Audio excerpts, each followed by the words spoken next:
से वो मिलजुल रहे हैं और उनके लिए भी तस्वीर आज का दिन बहुत खास हो जाता है। और मंच पर निशांत कुमार भी मौजूद हैं। बिल्कुल, देखिए निशांत को मना लिया गया। निशांत पहले तैयार नहीं थे मंत्रिमंडल में शामिल होने के लिए। उनका सीधे तौर पे कहना था कि किसी भी सदन के वो सदस्य बनेंगे उसके बाद ही मंत्रिमंडल में शामिल होंगे। लेकिन उनको लगातार जब वो सद्भावना यात्रा पे थे उस वक्त जिस तरीके से समर्थकों का उनके ऊपर दबाव या कार्यकर्ताओं का उनके ऊपर दबाव बन रहा था, नीतीश कुमार से भी लगातार कार्यकर्ता ये मांग कर रहे थे कि निशांत को मंत्रिमंडल में शामिल किया जाए। नीतीश नहीं तो निशांत ही सही, और उसकी आज मानगी देखने को मिलेगी कि वो निशांत अब मान गए, आज मंत्रिमंडल में वो शामिल हो रहे हैं। एक अहम महकमा उनको दिया जाएगा और उसमें उनकी भूमिका काफ़ी अहम हो जाएगी। तो एक तरह से कहा जाए तो नीतीश कुमार से निशांत ने सुबह में उनके चरण छूकर उनके आशीर्वाद लिया। उसके बाद निशांत की मंच पे मौजूदगी है नीतीश कुमार के लिए बेहद खास और भावुक कर देने वाला यह पल है, क्योंकि नीतीश कुमार अब बिहार के मुख्यमंत्री तो नहीं है, राज्यसभा सदस्य हो गए, सांसद हो गए हैं, लेकिन उनके बेटा उनकी जगह पे उनके जगह पे उनकी भरपाई करने के लिए मंत्री पद पे काबिज हो रहे हैं। तो निश्चित तौर पे उसकी भरपाई कुछ हद तक हो जाएगी और कार्यकर्ताओं में जो एक असंतोष था उसको एक तरह से कहा जाए तो दूर करने में मदद मिलेगी। और सर्वेश, हम लगातार तस्वीरें भी दिखा रहे हैं, पूरा मंच सज चुका है, जितने गणमान्य हैं वो पहुंच चुके हैं। बस इंतजार हो रहा है प्रधानमंत्री नरेंद्र मोदी का, क्योंकि अभी आपने जैसा जिक्र भी किया कि 12:10 का समय तय है और अब किसी भी वक्त प्रधानमंत्री पहुंच सकते हैं मंच पर। जी बिल्कुल पलक, देखिए क्योंकि रोड शो अभी तुरंत यहाँ से वो गए हैं और ये करीब पटना एयरपोर्ट से गांधी मैदान तक की दूरी करीब 7 से 8 किलोमीटर की दूरी है। और ये 7 से 8 किलोमीटर की दूरी को एक तरह से कहा जाए तो तय करते हुए पीएम मोदी का काफिला अब आगे बढ़ा है। तो निश्चित तौर पे अब कुछ देर में उनकी मौजूदगी वहाँ होगी। आपको मंच की तस्वीरें दिखाएं किस तरीके से यहाँ पे कार्यकर्ता अभी भी जो हैं अपने इस खास पल के लिए जो सुबह से इंतजार कर रहे थे उनकी यहाँ पे अभी भी मौजूदगी है और वो अब धीरे धीरे अपने डिस्पर्स हो रहे हैं, यहाँ से जाने की कोशिश कर रहे हैं अपने गंतव्य की तरफ। तो एक तरह से तस्वीरें बेहद खास है और एक तरह से खुश करने वाली है उन तमाम लोगों के लिए, क्योंकि 3 राज्यों में सरकार बनी है बीजेपी की और सरकार बनने के बाद ये जो खास मौका है यहाँ पे कार्यकर्ताओं के लिए आया है जब पीएम मोदी की मौजूदगी हो रही है। और आप देखें कि किस तरीके से यहाँ पे जो महिलाएं हैं वो इस पल का इंतजार करती। कितना इंतजार था इस पल का आप लोगों को? बहुत बड़ा इंतजार हम लोग का खत्म हो चुका है। हम लोग को बहुत अच्छा लगा मोदी जी को देख के। हम लोग को तो सब फेवरेट ही है, मोदी जी पूरे देश के फेवरेट है। और जब से बंगाल में जीत हुई है बीजेपी की तो हम लोग बहुत ज़्यादा महिलाएं उत्साहित हैं और महिलाओं के लिए सबसे ज़्यादा तो जो अगर कोई सोचे है तो वो मोदी जी हैं। Thank you. मंत्रिमंडल विस्तार हो रहा है, महिलाओं को जगह मिलेगी, क्या लगता है? बिल्कुल मिलेगी। जो मान सम्मान हमारे भारतीय जनता पार्टी में नरेंद्र मोदी जी ने दिया है, एक महिला मुख्यमंत्री का आप हर्ष देखे होंगे कि एक महिला मुख्यमंत्री हो के हम महिलाओं के बारे में उतना चिंता नहीं की और हमारे माननीय प्रधानमंत्री जी ने चिंता की है। तो आज मंत्रिमंडल का विस्तार होने वाला है और माननीय मोदी जी के साथ अमित शाह जी और भी राजनाथ सिंह जी, राष्ट्रीय अध्यक्ष जी, सब लोग यहाँ पहुंचे हुए हैं। और आपको कुछ ही देर में पता चल जाएगा कि कितनी महिलाओं ने, और जब महिला को नेतृत्व करने का जब दायित्व मिलता है तो वो बखूबी निभाती है, यह देखने को मिला। मोदी जी इधर से हाथ हिलाते हुए गए, आपने देखा उनको? आपसे बात? हाँ देखे, दीदार हुई?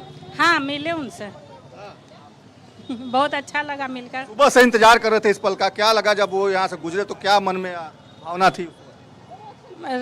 जैसे राम जी को देखकर होता वैसा ही भावना थी। तो देखिए पलक, ये पटना की महिलाएं हैं और बीजेपी महिला मोर्चा की महिलाएं हैं और सीधे तौर पे भगवान राम से पीएम मोदी की तुलना कर रही हैं। और इनका कहना है कि एक महिला मुख्यमंत्री होने के बावजूद बंगाल में महिलाओं के लिए उन्होंने कुछ नहीं किया, लेकिन पीएम मोदी देखिए दिल्ली में भी महिला मुख्यमंत्री उन्होंने बनाया है। तो निश्चित तौर पर महिलाओं के लिए वो करते रहे और इस बार भी मंत्रिमंडल में महिलाओं को जगह मिलेगी। तो ये मंच है जहाँ पे तमाम महिलाएं रहने वाली है। जो अब से थोड़ी देर के बाद जो खाका तैयार होगा, जो मंत्रिमंडल का जो गठन होने जा रहा है, क्या आपको लग रहा है कितनी महिलाओं की भागीदारी रहेगी उसमें? देखिए श्वेता गुप्ता जो है उनको जेडीयू कोटे से मंत्री बनाया जा रहा है। श्रेयसी सिंह का भी नाम अब शामिल कर लिया गया बीजेपी कोटे से। तो एक तरह से कहा जाए शीला मंडल की बात हो रही है, रमा निषाद की बात हो रही है। तो महिलाओं की अच्छी भागीदारी होगी और हर तबके, हर वर्ग, हर जाति समुदाय को एक तरह से कहा जाए तो मंत्रिमंडल में जगह दी जा रही है। नीतीश कुमार का सोशल इंजीनियरिंग जो है उसकी खास ख्याल उस बात का रखा जा रहा है ताकि किसी भी वर्ग, किसी भी जाति धर्म को इस मंत्रिमंडल में ऐसा ना हो कि उनकी तरफ से कोई छूट जाए। तो इसको लेकर चाहे वो सवर्ण हो, अति पिछड़ा हो, तमाम लोगों को एक तरह से कहा जाए तो इस मंत्रिमंडल में जगह दी जा रही है। पलक। और सर्वेश, हमने देखा भी ये जो तैयारी हुई है या जो समीकरण तय किए गए हैं, इन नामों पर जो मुहर लगी है वो यूं ही नहीं लगी। हमने देखा सर्वेश बैक टू बैक बैठकों का दौर चला। सम्राट चौधरी को हमने देखा दिल्ली दौरे रहे, दिल्ली में बैठकों का दौर रहा और एक काफी लंबे मंथन के बाद ये तय किया गया कि आखिर किस किस को यहां पर आज शपथ ग्रहण के लिए बुलाना है। बिल्कुल, देखिए कल से लेकर लगातार कई दौर की बैठकें हुई हैं, चाहे वो नीतीश कुमार ने जेडीयू में अपनी बैठक की हो, पार्टी के वरिष्ठ नेताओं के साथ निशांत को लेकर एक तरह से जो आप तालमेल बनाने की कोशिश, निशांत को मनाने की कोशिश जो थी उसको लेकर एक तरह से कहा जाए तो जेडीयू में बैठकें हुई। उसके बाद बीजेपी में भी बैठक हुई। अमित शाह खुद बैठक की अध्यक्षता कल रात तक, देर रात तक वो करते रहे और मंथन करते रहे। अब तमाम जो पार्टी के जो वरिष्ठ नेता हैं उनमें कुछ में नाराजगी थी, उनकी नाराजगी को दूर करने की कोशिश की गई। मंगल पांडे, एक चौंकाने वाला नाम जो कि मंत्रिमंडल में इस बार शामिल नहीं हो रहा है, उनको बंगाल में जिस चुनाव जो उन्होंने कराया उसके प्रभारी थे वो, और उसके बाद अब उनको उत्तर प्रदेश का प्रभारी बनाया गया। तो मंगल पांडे की जिम्मेदारी और बढ़ा दी गई है। भले ही मंत्रिमंडल में उनको जगह नहीं दी गई है, लेकिन मंगल पांडे जहां भी जाते हैं वहां पे वो बीजेपी का झंडा लहरा कर आते हैं, चाहे वो बंगाल की बात कर लें या फिर अब यूपी की जिम्मेदारी उनको दी गई है। इसके पहले भी कई राज्यों की जिम्मेदारी वो संभाल चुके हैं। तो एक तरह से कहा जाए तो भले ही कुछ बड़े नाम इस मंत्रिमंडल में उनके नाम नहीं है, लेकिन कुछ नए चेहरों को जगह दी गई है और उसको इसलिए जगह दी गई है ताकि सामंजस्य बना रहे पार्टी में, तमाम जाति वर्ग धर्म समुदाय का सामंजस्य हो। और जो जाति आधारित गणना हुई है उसके आधार पर भी मंत्रिमंडल में जिसकी जितनी संख्या भारी उसको उतनी हिस्सेदारी के तर्ज पे उसको जगह दी गई है। पलक।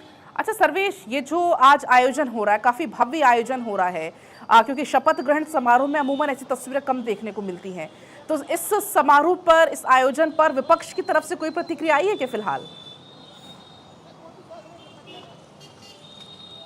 देखिए, विपक्ष इसको लेकर जो प्रतिक्रिया की बात करें तो विपक्ष लगातार ये प्रतिक्रिया देता रहा है कि सम्राट चौधरी इलेक्टेड। ठीक है सर्वेश, मैं आपके पास लौट रही हूँ। इसी बीच तस्वीरें सामने आने लगी हैं। प्रधानमंत्री नरेंद्र मोदी मंच पर पहुंच गए हैं। प्रधानमंत्री के साथ सम्राट चौधरी की शुरुआत हो चुकी है। राष्ट्रगान आपने सुना, बिहार का गीत आपने यहां पर सुना और अब